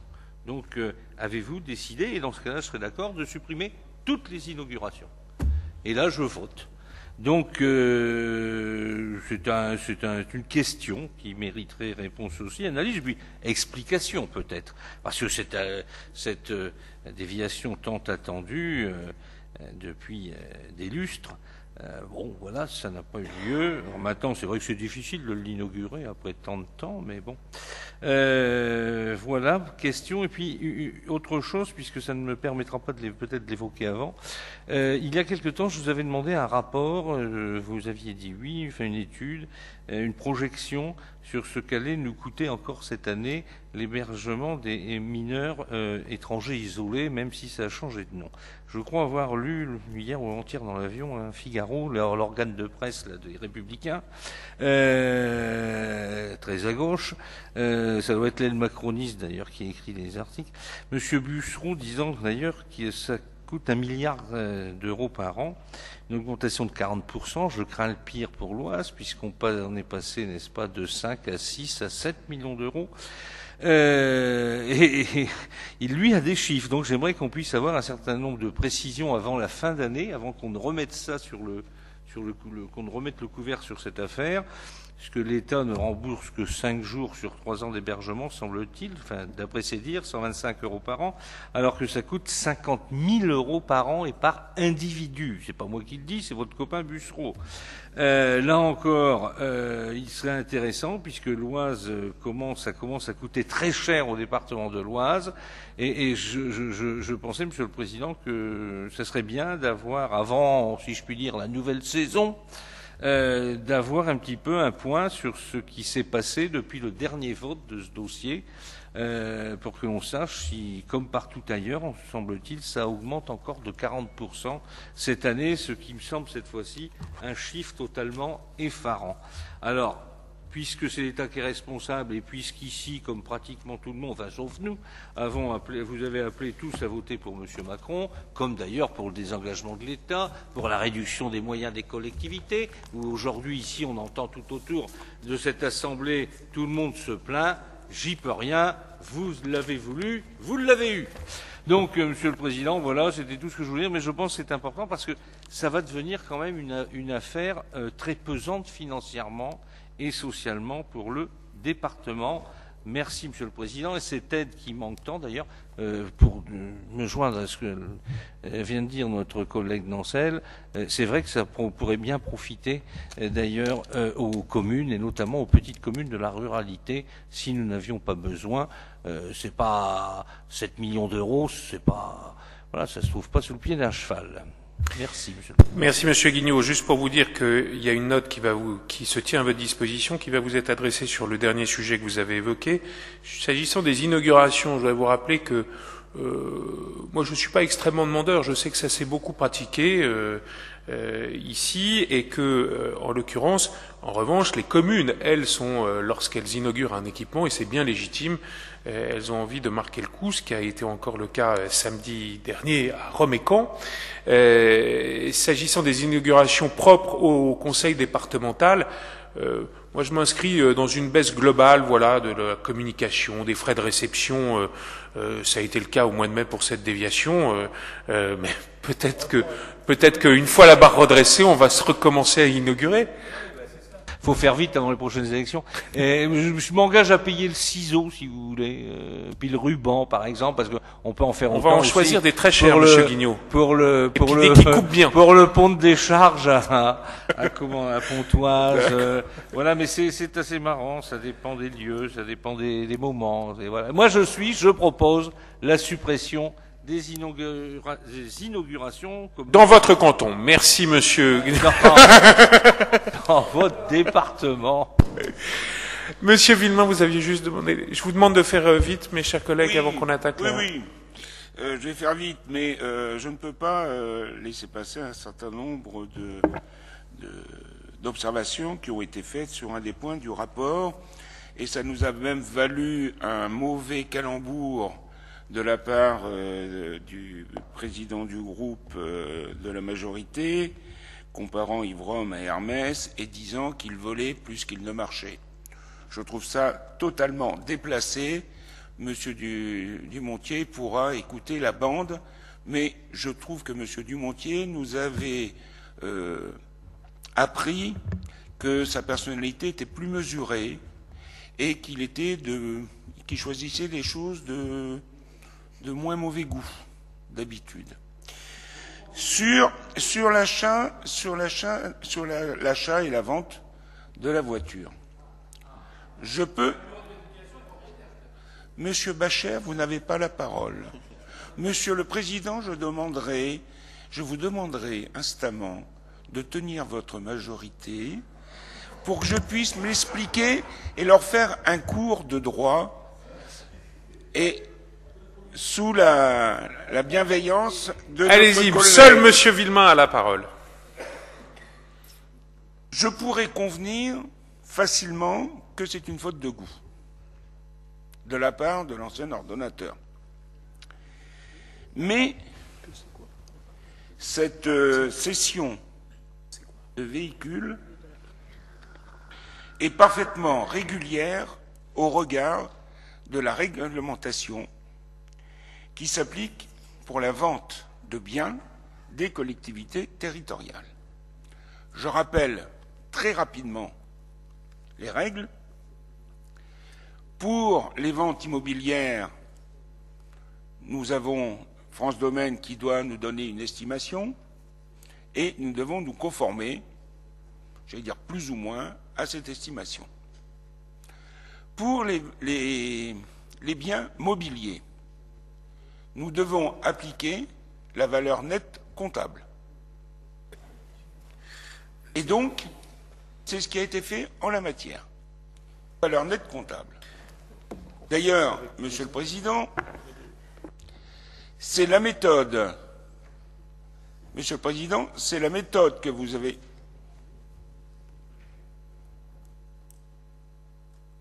C'est la méthode que vous avez employée vis-à-vis des conseillers généraux qui, quand ils ont été battus, ils sont partis, vous leur avez vendu leur matériel numérique, téléphone et tablette, à la valeur nette comptable. Comme ils étaient complètement amortis, vous avez tout cédé à l'euro symbolique. Anciens conseillers généraux étaient amortis? Oui. Non, je n'ai pas compris. Ben oui, ils étaient amortis puisqu'ils sont partis. Bien. Pourquoi ne les avez-vous pas vendus aux enchères et pourquoi ne les avez-vous pas vendus sur le Bon Coin? La collectivité départementale en aurait tiré peut-être plus de subsides. La Chambre, donc, a validé cette valeur comptable et cette démarche. Ensuite, et c'est là où il y a peut-être le mauvais goût, il y a l'achat. C'est une vente privée entre un garage et un citoyen. Est-ce que vous pensez que l'Argus est un document, ou la cotation de l'Argus est un document officiel opposable en justice? Non. Est-ce que l'un d'entre vous a déjà vendu au prix de la cotation Argus un véhicule dans un garage? Non. Donc la valeur comptable se justifiait, par les procédures validées par la Chambre régionale des comptes et par le fait que c'est une négociation entre deux privés. D'ailleurs, je souligne que l'ordonnateur, l'ancien, c'est lui-même qui a donné la facture du garage à la Chambre. Ceux qui le pouvaient très bien, j'allais dire, se dispenser. Puisque c'était la Chambre régionale des comptes n'a pas à regarder dans les comptes des citoyens. Voilà. Donc, si vous voulez, je vous dis, on pourrait penser à une faute de mauvais goût, certains pourraient dire une erreur. Tout est légal, me semble-t-il, dans cette affaire. Tout est légal. Et le département n'a pas perdu d'argent en la matière, autrement, il en a perdu à chaque fois qu'il vend quelque chose, qu'il vend un mobilier, un bien mobilier, à la valeur nette comptable. Il doit passer par les enchères publiques ou le Bon Coin. Merci, Monsieur Villemain. Je salue la difficulté de la mission qui a été la vôtre dans cette affaire. C'est compliqué tout ça, parce que si on poursuit le raisonnement de le département se dessaisit de tous ses biens à la valeur nette comptable, les maisons du département, la maison du DGS, tout ça pour 154 €. Enfin, voilà. Mais en tout cas, non, mais c'est un exercice que vous avez accompli. D'ailleurs, ça reviendra aux oreilles de l'intéressé avec beaucoup d'engagement, tel que ça nous est apparu. Merci. J'en ai fini avec le rapport 101. Le rapport 102 qui vous a été communiqué pointe pour l'essentiel un défaut de programmation et donc de visibilité sur les besoins des collèges. La CRC déplore que le département ne connaisse pas plus précisément les besoins d'accueil de chaque territoire pour les prochaines années. Le rapport met en avant la sous-occupation générale des collèges du département à quelques exceptions près. Autant vous dire que le dossier est pris en main et les services sont mobilisés pour mettre au point des documents de programmation dignes de ce nom. Donc on est engagé. La politique en faveur des collèges a toujours été une politique très en pointe dans notre collectivité départementale, évidemment sous Jean-François Moncel avec le plan Turbo Collège, mais aussi dans ces dernières années, et j'en profite aussi pour rendre hommage à Alain Blanchard sur le sujet, comme ça a été l'occasion de le faire à différentes reprises depuis notre arrivée en avril 2015.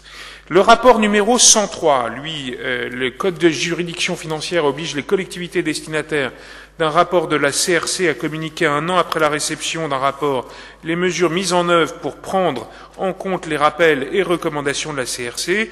S'agissant de la politique haut et très haut débit, les quelques recommandations émises doivent être prises en compte par le SMO-THD uniquement, qui communiquera en ce sens l'occasion de son prochain conseil syndical, Monsieur le Président, le 21 septembre.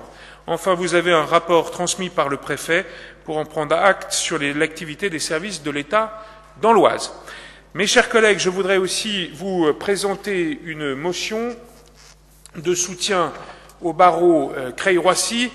Vous savez que c'est évidemment un sujet transpartisan et je salue l'ensemble des collectivités qui se sont mobilisées sur ce barreau dont l'existence de ce projet n'est plus totalement assurée, pérennisée, et un certain nombre d'actions sont mises en place. Il y en a d'ailleurs une, Monsieur Villemain, demain à 11h30 devant la gare d'Amiens. Mais je vous propose donc d'adopter une motion de soutien au barreau Creil-Roissy. Qui est contre? Qui s'abstient? Tout le monde a adopté. Monsieur Guignot, vous voulez dire? Ok. Je vous demande aussi, mes chers collègues, d'adopter une motion de soutien suivie d'une aide financière pour la collectivité de Saint-Martin. Monsieur Guignot. Nous sommes d'accord pour voter plein de choses, mais il ne semble pas que je les ai entre les mains, vos motions. On les a pas, alors on ne va pas vous faire une confiance totalement aveugle. Non. Est-ce que vous voulez que je vous la lise? Non, mais attendez, c'est la première fois quand même que... C'est une faute. Je vous en voudrais pas, mais c'est pour ça que j'étais un peu dubitatif. Bon, puisque j'ai le crachoir, vous avez, comment dirais-je, cette affaire du barreau, là encore, comme le canal Seine-Nord, comme tout le reste, plus ou moins remis en cause. Je rappelle que nous avions fortement soutenu, du temps du Conseil régional de la Picardie, cette proposition qui, évidemment, est une proposition extrêmement importante pour le désenclavement, pour également l'accès au TGV, et puis surtout pour des milliers de personnes qui se rendent en direction de Paris. Malheureusement, en vous écoutant, Monsieur Guignot, j'ai l'impression que vous lisez la motion. C'est mot pour mot ce qu'il y a dedans. Je crois que c'est celle que je vous avais envoyée il y a quelques jours et que vous avez bien entendu détournée à votre profit. Bon, on vous la communique, mais rassurez-vous, rien de politique et rien de plus que ce que vous... Je regardais si j'ai pas fait de faute dedans ou voilà. chose comme ça, si vous pouviez me la rendre. Mais en tout cas, cette motion a été adoptée. Possibilité d'une aide financière à la collectivité... C'est l'Ouzbékistan ici. Vous nous faites voter des trucs qu'on n'a pas. Monsieur le Président, soyez raisonnable. Reportez un peu en attendant qu'on nous les fournisse quand même. Très bien. On peut rester chez nous, on vous téléphone et puis c'est bon. Eh ben, sincèrement, je me pose la question. Ça vous arrangerait, ouais, c'est ça. Alors, néanmoins... ça permet de discuter d'une possibilité de soutien financier à l'égard de la collectivité de Saint-Martin, qui, évidemment, vous le savez tous, a été durement frappée par l'ouragan Irma. Un certain nombre de départements ont pris cette initiative sur le territoire. La question de ces aides financières, pour être clair, c'est la question du fléchage, c'est-à-dire que moi, je propose qu'on soit assuré du fait que cette aide soit bien fléchée. Certains ont choisi de la donner à la Croix-Rouge, par exemple. Moi, je propose qu'on la verse, une aide de 50 000 € à la collectivité de Saint-Martin, à vocation d'aide aux communes. Comme ça, on ne peut pas faire mieux. C'est purement de l'aide à la reconstruction pour les communes de la collectivité, ce qui vous fait réagir, Monsieur Guignot. Bien évidemment, à l'époque, et là, il ne faut surtout pas suivre les mauvais exemples. Donc, essayons de cela d'en faire un bon exemple. À l'époque du tsunami, bien sûr, générosité des Picards et notamment, je le reconnais, au Conseil régional dirigé par Claude Guévert, nous avions voté donc une aide, enfin. Et ce que nous avions dit après avoir voté cela, j'avais demandé qu'il y ait un rapport sur l'utilisation des fonds.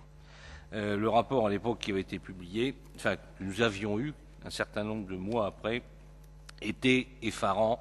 Puisque, et d'ailleurs, cette affaire a été partout en France. De manière globale, il y a eu une évaporation considérable de l'argent des contribuables et ce qui devait être fait par les architectes de l'urgence, par ceci, par cela, ne l'a quasiment pas été. Par contre, l'argent des contribuables a effectivement été est parti. Mais on n'a pas vu réellement le résultat de cette utilisation.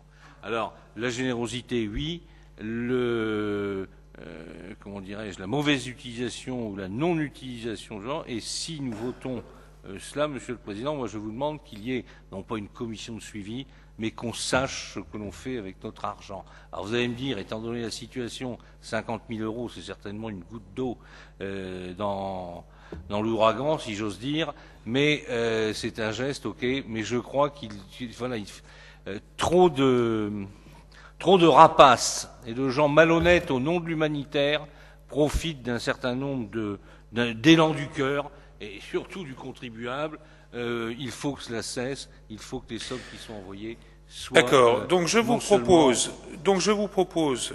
je comprends bien le point que vous soulevez, je pense qu'en versant ces 50 000 € à la collectivité de Saint-Martin à vocation de l'aide aux communes, on aura un rapport de l'utilisation de ces 50 000 € pour l'équipement et la reconstruction des dites communes. L'argent, c'est vrai, doit servir à ceux qui ne paient pas forcément l'impôt sur la fortune ou qui n'ont pas. Voilà, c'est aussi dans ce sens-là, même si pas pour refaire la tout piscine le monde est malheureux, mais quand même, bon, voilà, il y a des gens qui ne sont pas multimilliardaires à Saint-Martin, et c'est vers cela que ma pensée va. Très bien, je mets aux voix le principe de cette aide. Qui est contre? Qui s'abstient? Tout le monde a adopté. Vous avez maintenant la motion demandée par...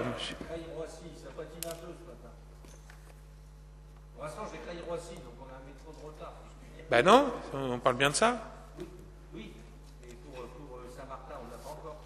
Ah ben non, mais Saint-Martin, c'est pas une motion, c'est une aide financière que l'on vient de voter, de 50 000 €, en précisant bien qu'elle sera versée à la collectivité de Saint-Martin et qu'elle le sera à vocation d'aide aux communes et qu'on demandera un rapport de l'utilisation de ces 50 000 €. Voilà.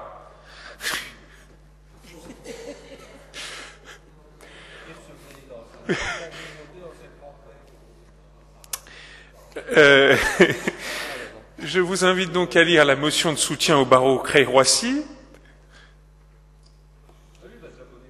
Voilà. Donc, et je la mets aux voix. Qui est contre? Qui s'abstient? La collectivité a adopté.